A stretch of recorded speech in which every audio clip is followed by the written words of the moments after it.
नमस्कार दोस्तों, एक बहुत प्यारा देवी गीत प्रस्तुत कर रही हूँ। एक भक्त माँ से अरदास लगा रहा है कि हे माँ, मैं आपके दर्शन के लिए कैसे आऊँ। आइए सुनते हैं इस प्यारे से गीत को।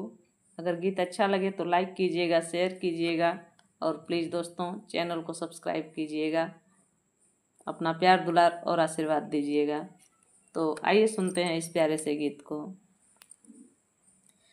हे मैया कवने बहाने से अइबो, देवी दर्शन के भवानी दर्शन के, देवी दर्शन के भवानी दर्शन के।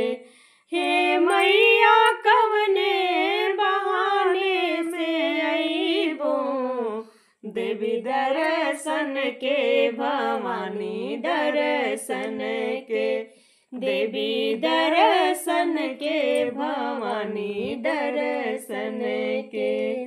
जो मैं होती मैया हीरा छोकरिया, जो मैं होती मैया हीरा छोकरिया, हे मैया दूधवा बहाने में अब तो, देवी दर्शन के भवानी दर्शन के, देवी दर्शन के भवानी दर्शन के।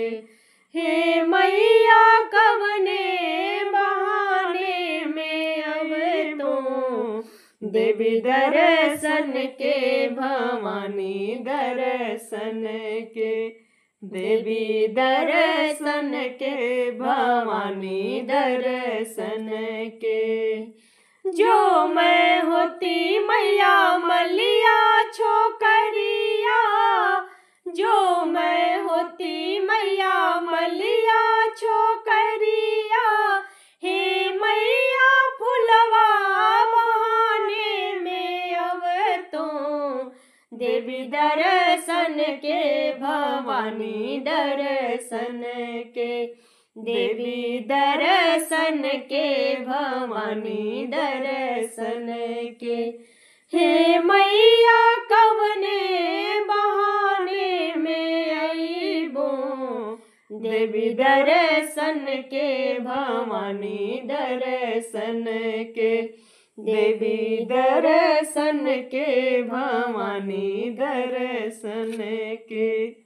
जो मैं होती मैया कोहरा छोकरिया, जो मैं होती मैया कोहरा छोकरिया, हे मैया कलसा बहाने में अब तो, देवी दर्शन के भवानी दर्शन के, देवी दर्शन के भवानी दर्शन के। हे मैया कवने बहाने में अइबो, देवी दर्शन के भवानी दर्शन के, देवी दर्शन के भवानी दर्शन के।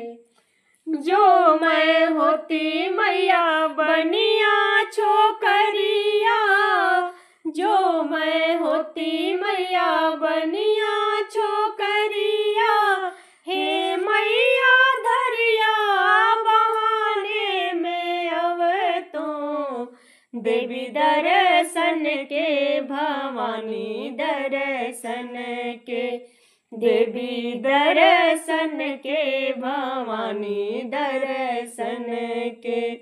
हे मैया कवने बहाने में आई तो, देवी दर्शन के भवानी दर्शन के, देवी दर्शन के भवानी दर्शन के।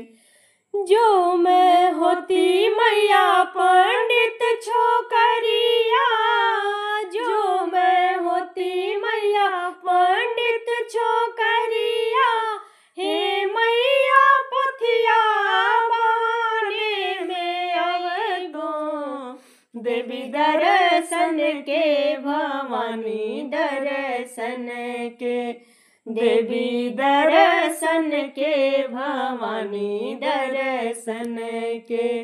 हे मैया कवने बहाने में अइबो, देवी दर्शन के भवानी दर्शन के, देवी दर्शन के भवानी दर्शन के, देवी दर्शन के भवानी दर्शन के, देवी दर्शन के भवानी दर्शन के।